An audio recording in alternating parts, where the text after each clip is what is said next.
ఆ రాత్రి మనసు బరువు తగ్గడం లేదు. ఆలోచనలు మరింత ఎక్కువయ్యాయి. ఆకాశం వైపు చూసి మళ్ళీ దేవుణ్ణి అడిగాడు.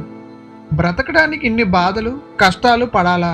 కొంత సమయం తర్వాత ఆకాశం నుండి దేవుడు మళ్ళీ సమాధానం ఇచ్చాడు. అగ్ని బంగారాన్ని కాల్చుతుంది, కానీ దాన్ని నశింప చేయడానికి కాదు. బంగారాన్ని శుద్ధి చేసి దాని విలువను పెంచేలా చేస్తుంది. జీవితంలోని కష్టాలు, బాధలు నీ జీవితాన్ని విలువగా మార్చడానికి వస్తాయి. ఈ జీవితం భారంగా అనిపిస్తుంది అని అన్నాడు.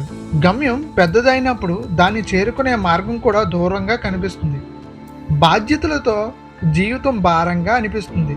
కన్నీళ్లతో దేవుణ్ణి మళ్ళీ అడిగాడు. నా గమ్యంలో నా ముందు ఒక పెద్ద పర్వతం కనిపిస్తుంది. అది అడ్డంకిలా అనిపిస్తుంది, నన్ను ఆపేస్తుంది అని అన్నాడు.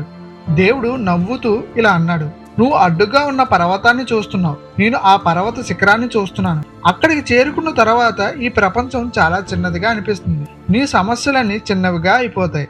అలసిపోయిన గొంతుతో మళ్ళీ దేవుణ్ణి అడిగాడు. అది అంత సులభమా? అంత బలాన్ని నేను ఎలా పొందగలను అని అడిగాడు. దానికి దేవుడు, ఇనుము అగ్గి యొక్క వేడిని, తాపాన్ని భరిస్తుంది, సుత్తి దెబ్బల్ని తట్టుకుంటుంది. తర్వాత దాన్ని ఎంత కొట్టినా, ఎంత వంచినా అది బలంగానే ఉంటుంది.